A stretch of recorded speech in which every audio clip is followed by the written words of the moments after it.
Bismillahirrahmanirrahim. Assalamu alaikum, everybody. My name is Moyed Jafri, and in this particular vlog, I'll be talking about the India-Pakistan peace efforts that we have been talking about in our previous vlogs as well.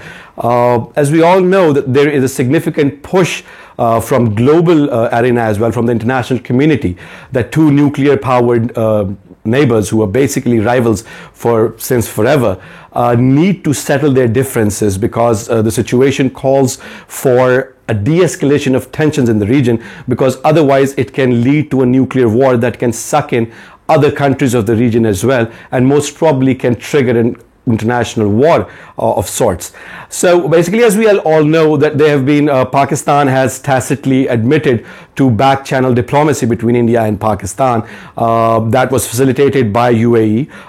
The ambassador and the envoy of UAE in the US has very clearly admitted that. So that process was moving forward, and it was being thought that this is going to eventually culminate into proper diplomatic dialogue between India and Pakistan to sort out their differences when it comes to Kashmir, when it comes to other issues including terrorism and other issues of contention between the two nations. However, the Pakistani side was extra exuberant, if I'm not wrong about this. Pakistan's Chief of the Army Staff, Qamar Javed Bajwa, in a very important and significant address a couple of months ago, set forward what was being talked about as a new doctrine, where he said that it's about time that we need to let go of all our previous rivalries. We need to move forward for a prosperous and a more developed region of South Asia, where countries should stop investing in defense and should start focusing on the welfare of their people, because obviously, as we can all see, the coronavirus pandemic has wreaked havoc in this area, especially in India. So taking that point forward, the efforts were going on, but there was skepticism among majority of the scholarship and people who have been studying India's behavior and how things roll in this particular region. And India, over the past 24 hours, as we have seen, a couple of very significant developments took place, which show how India's double policy, how India's dubious approach towards negotiation still exists. It shows how India still cannot be trusted with its word that it is seeking peace, that it is seeking negotiations, and it wants to resolve the outstanding issues between Pakistan and India. Now, what were those two significant instances and incidents? The first one of those was, and before I mention that, it's important to point out that I, in my previous vlog, told you that Hamdullah Mohib, which is basically Ashraf Ghani, the head of Afghanistan, he's basically his top man when it comes to policy decisions and communicating his whatever is going on in Ashraf Ghani's mind. Hamdullah Mohib, in a trilateral discussion with Jawad Zarif and Jai Shankar, India's foreign minister, on board, threatened Pakistan very clearly that if Pakistan does anything that threatens the existence of Kabul government, Pakistan will face a very significant and a very powerful reaction from the Afghan government. Now, that being said, over the past 24 hours, Pakistan, as we all know, it's a globally, internationally stated policy and action of Pakistan that Pakistan's army is fencing along the Durand Line. That is the border between Pakistan and Afghanistan. But what happened yesterday, and mind you, there's a Pakistan delegation in Afghanistan already basically talking about and discussing the Afghan peace process and how to move forward after the American exit and the American allies forces exit from the area, that is Afghanistan.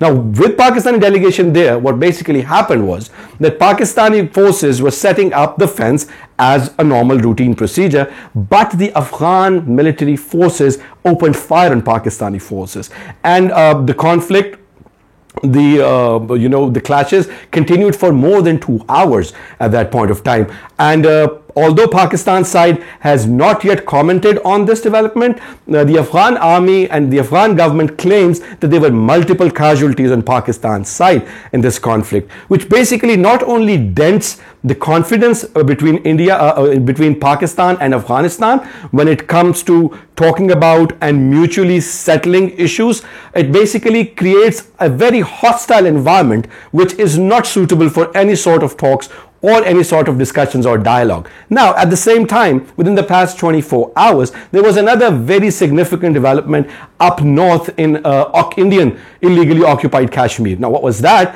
Was that India said that it had captured a militant, a freedom seeking, as per, one man's a militant or terrorist is another man's freedom fighter. So basically they said that they caught a freedom fighter / militant, and they recovered from him grenades which were of the Chinese make. Now, this is significant, although this might have slipped through the cracks of the international news media. But what that basically is, it's an inception of a narrative that China and Pakistan are now jointly funding the militancy in Indian occupied Kashmir. So basically, India is trying to weave this narrative, A, that Pakistan is not devoted and it's not honest about its intentions in Afghanistan, and B, that Pakistan and China are jointly supporting subversive forces in Indian occupied Kashmir and are basically waging what you might call a clandestine proxy war in that region.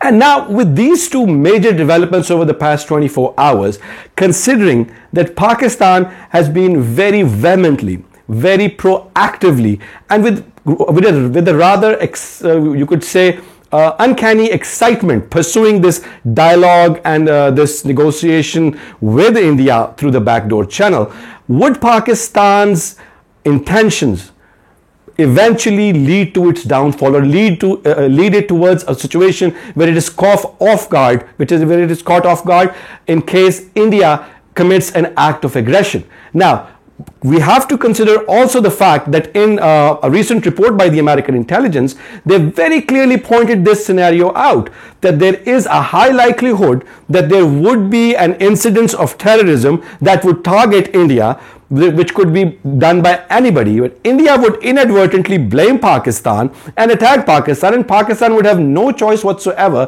but to retaliate, which would lead to not just a conflict, but according to the American intelligence report, a large-scale war between the two sides. And we both know that these two nuclear-armed nations have a tendency of going absolutely nuclear with each other in case of a conflict, because Pakistan has made it very clear that because India is much bigger in size with a much bigger military, Pakistan would have no choice whatsoever but to use its nuclear weapon as a deterrent. So now, with all these things, we need to understand one thing. Pakistan's military, Pakistan's political leadership needs to understand the person Narendra Modi is. Narendra Modi is a person who has been very clear about his extremist RSS Hindutva intentions. He was elected as the Chief Minister of Gujarat with those intentions, which emboldened them. Then he was elected twice as the Prime Minister of India, which obviously further strengthened his notion that even with these extremist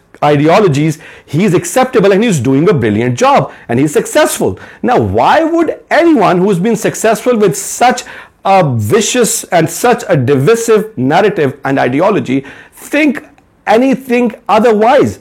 Why would he be convinced that he should bow down to, or he should soften his narrative for any peace or for any gains? Because he thinks he's already winning with this narrative. His National Register, the CAA Act, basically, which not just discriminate against Muslims in India, they very clearly point out that Muslims do not belong in this part of the region, that is South Asia, Pakistan and India. And he and his right-hand man, Amit Shah, has at multiple times said this, that they are anti-Muslims. They've been very unapologetic about their Islamophobia. So with all these things in mind, no matter how the way we say, kitten and fudge based diplomatic language that they might use to fool the international arena, and maybe pat a little bit Pakistanis on the back and to fool them and deceive them,